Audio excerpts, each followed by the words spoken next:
In the district of Ko'olaupoko in northeast Oahu lies the area of Kapalai in Maunawili. In Hawaii's ancient past, Kapalai was a robust agricultural center providing sustenance for a flourishing people. Today, the kalo fields of Kapalai are being restored, and so are the hearts and minds of those who touch the land. We often say that the growing of kalo is our means to growing young people and community, because what we're trying to create is really better well-being.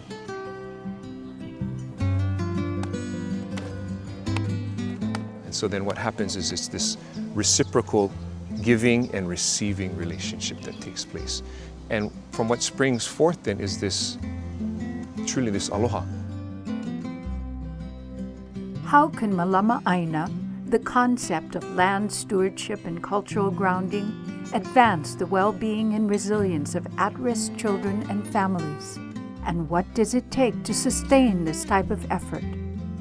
On their family farm in Kapalai, Dean and Michelle Wilhelm have been working to answer these questions since 2007. This is the story of Ho'okua Aina.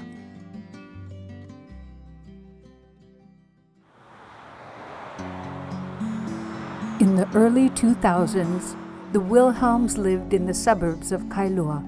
Dean was a full-time teacher working with at-risk youth. Recognizing the ineffectiveness of existing intervention programs, he was searching for new ways to reach his students. Well, there's a lot of challenges within our Hawaiian community, and I saw those challenges firsthand as a teacher. He'd come home and we'd share stories about these kids and their home situations, and most of them were from the communities like right next door to us. So we had these conversations. What could we do to help strengthen homes and families, because we saw that as the direct root of these kids kind of veering off path and getting into trouble. Dean would look to his Hawaiian culture for an answer. He found it in the planting of kalo, the staple food of ancient Hawaii. There's a deep spiritual connection that Hawaiians have to kalo, unlike any other plant. So we started growing kalo right outside in our backyard, and every time I'd have enough leaf, I'd call a couple friends up and say, hey, we're gonna make laulau if you guys like come over. And gatherings started to become kind of occasions, And we realized that people were there to connect, and it's an authentic type of connection. I saw it as an amazing teaching tool. And this light bulb went off one day, and we said, what if we did something like this at a community level? The Wilhelms began dreaming of a community farm where youth could connect with land and culture through the cultivation of kalo. Fully committed, they sold their house in 2003 and began their search for farmland. It took 3 years of faith and personal sacrifice before finding the property at Kapalai. So we bought the property in 2007, and we had this bigger vision of what we wanted to create. So how we're going to do that, we have no idea. We have no experience. We have no consultants. We have no support. Completely overgrown, the property at Kapalai had not been farmed in over 100 years. But help would soon come in the form of ancestral knowledge. We had a community work day that some people organized, and Uncle Earl Kava'a showed up. So I'm from Halawa, Molokai. I was born and raised in Halawa. I heard that there was going to be a work day. I showed up and started helping. That was the beginning. And so it was a forest. A highly respected cultural practitioner, Earl Kava'a, provided important guidance and direction through the sharing of Hawaiian values and concepts. With your own cover, and then I'll fill in the... In fact, he gave us our name, Ho'okua Aina. Yeah, so you can go in. Yeah. He says, for me, I am Kua'aina. But for you and many in your generation, you want to become Kua'aina. So I suggest you name your organization Ho'okua Aina, which means to become Kua'aina. its Hawaiian parable, the kua o ka aina, which means is that the backbone of the land. And so today, many young people want to be kua aina because they are in search for ancestral knowledge. The path was set. Ho'okua'aina was to become a means for individuals to reconnect with land and culture while strengthening their well-being, safety, and resilience. But Dean still needed to figure out how to bring at-risk youth into the equation. The vision was to grow taro, to share taro, but because he's a teacher, he always had that desire for this place to become a school. So at one point, we started getting some boys from HYCF. That's our state prison for juveniles. When the young people would come with a lot of anger and hurt and brokenness, the minute that they got down into the mud and into the lo'i, there was something that physically and spiritually happened. To them, it feels like a place where they can connect and where they belong. The framework for Ho'okua'aina's Hawaiian values-based programs and curriculum would begin to take shape as Dean spent time with his students in the kalo fields. In the working together, in the talking story, I could then start to help to mentor and steer them in positive directions. I do want to learn how I've been meaning to, and I just never. Uncle Dean will pull anybody to the side and be like, "Yeah, I noticed you're different today. Something seems wrong. What's wrong? Let's talk about it.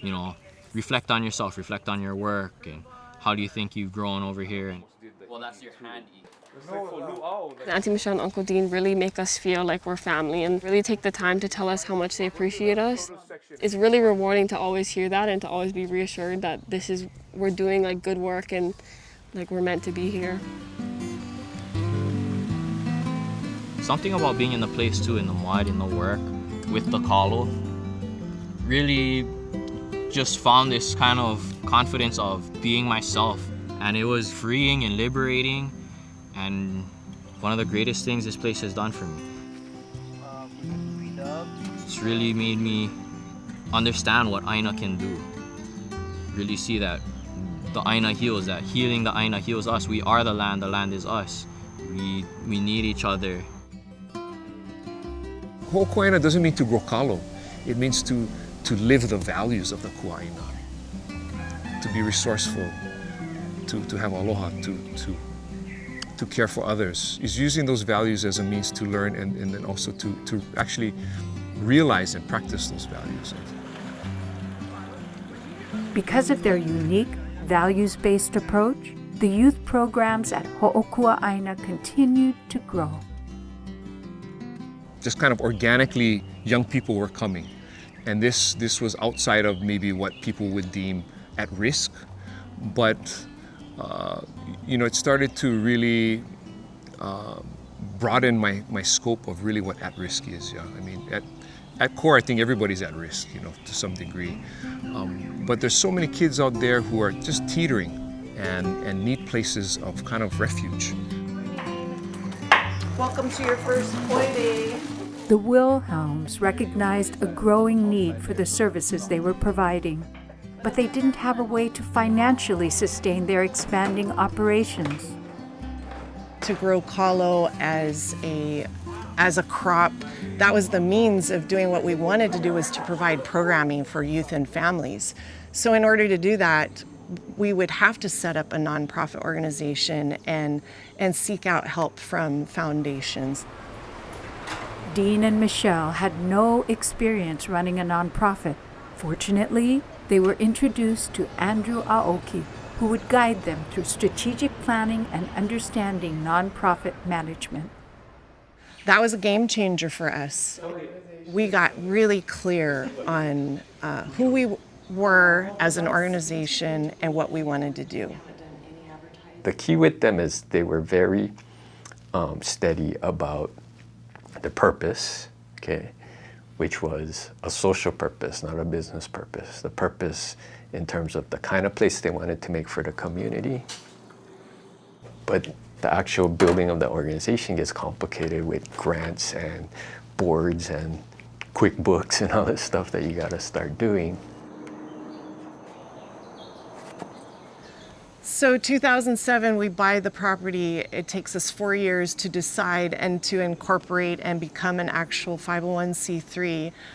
It takes us another 2-3 years to kind of figure out, like, how does this work, and then going for grant after grant, and the doors being closed, kind of being at a point of real discouragement until that moment where Andrew introduces us to Consuelo. Consuelo is a foundation focused on building the safety and resilience of youth and families. At the time, Consuelo was exploring new ways to better support innovative programming that enhanced protective factors through culturally resonant Aina-based programs. Ho'okua Aina was a perfect match. It's very difficult for a nonprofit to do the actual work of engaging people and land, but then also there's so much that has to be done to keep funders happy. And we knew that we wanted to be the kind of funder that didn't make the work harder. Our main hope was that we would make the work easier somehow. Having a funder that will be able to walk with you kind of long term is really important. It's also important that funding be flexible, because funders don't often fund administrative costs, staff, but those are some of those very things that make the mission and the work possible. Everything is digital. Consuelo coming on board, they are very unique and different in that they don't just write you a check. They really do want to form a partnership. They want to be involved in the work. Wow. Yeah, it's just some nice shaped ones, like this patch. The key to Consuelo, right, and the reason why they're so important is because there's been a willingness to meet these organizations and these communities where they're at. With Consuelo Foundation on board, Ho'okua Aina secured enough funding for Dean and Michelle to focus full-time on operating their nonprofit. They fully developed and formalized a values-based curriculum framed by 7 traditional Hawaiian proverbs. The curriculum drives 4 core prevention programs. Our flagship program has always been and always will be our Kukuluho mentorship program. Serving youth between 12 to 18 years of age, the mentorship program promotes personal growth and development through cultural identity, positive decision-making, and contributions to the wellness of self, family, and community. This mentorship program would later spawn an internship program. Earlier on, we were looking at high school kids. What we found is that there was this huge need for post-high school. So today we have our internship program / co-farm manager program. This is at a different level. Now these kids are really getting paid quite well, and they are the ones who then really take on the kuleana responsibility of helping to run the farm. Offered to young adults ages 18 to 23, the internship program teaches traditional farming techniques, job readiness skills, leadership, and deeper understanding of Hawaiian culture. Very specific. Ho'okua Aina's 3rd core program focuses on delivering curriculum to schools and classrooms. It's really about developing relationship with specific teachers in certain schools who come a number of times for the kids to develop relationship with this place. And then to develop really the relationship to the growing of kalo and what it takes to grow food. Ho'okua Aina's 4th core program is designed to serve local communities. Every Saturday, we host a community day, and families or groups or organizations come in, and that also gives our interns a chance to interact. It gets people engaged. The community helps Malama the Aina, and the Aina helps Malama the community. It's like that connection that our ancestors had with the land back in the day. It forces people to come together in the best way possible. In the past 5 years, Ho'okua'aina has served nearly 14,000 visitors and volunteers. They have also transformed the lives of 165 youth through their mentor and internship programs. While impressive, these numbers barely scratch the surface in measuring the broader impacts that these programs have on individuals and communities. For me, it has always been wanting each individual who I teach or come into contact with on a mentorship type level, to have them understand that their life has value, meaning, and purpose. That's tough data to collect and gather and to be able to quantify that. Anyone who has done that kind of work knows that it's quite a process to figure out how to capture and convey what's happening in a human experience, what's happening in a healing process, what's happening in change between people and spaces. Consuelo was crucial in helping us to develop all those preliminary tools and then helping us step through the process of collecting that data. So you said... I think the savvy funders are starting to understand that this is as much art as science. And you gotta sort of know it when you see it. And you can get good at that. While evaluation tools are being developed to better measure the extent of Ho'okua'aina's impact, the Wilhelms must remain steadfast in pursuing new and ongoing sources of funding to ensure the viability of their programs.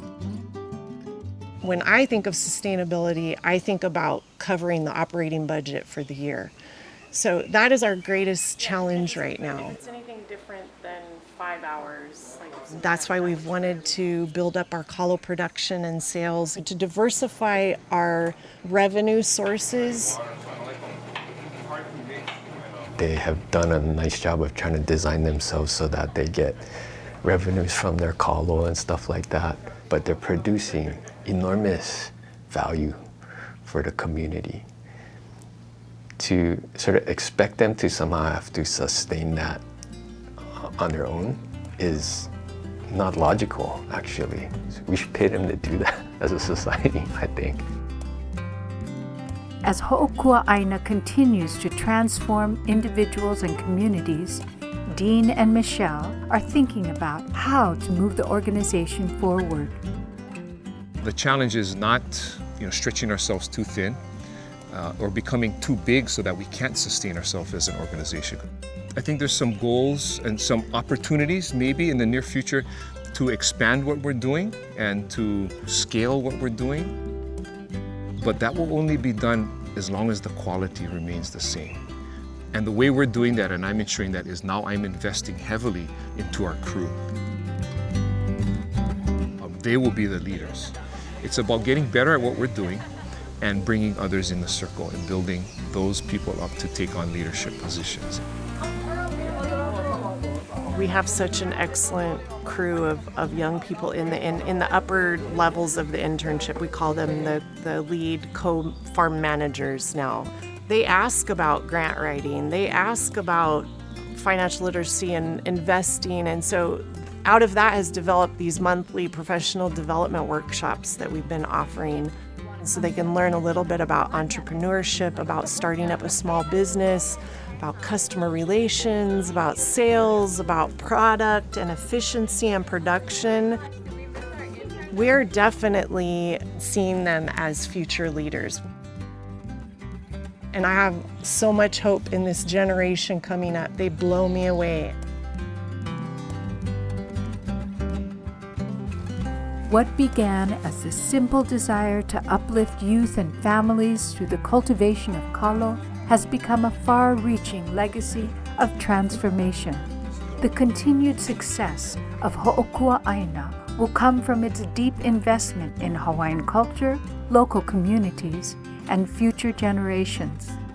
But it also depends on the transformation of government, society, and funders in recognizing the value of prevention programs grounded in aina and culture.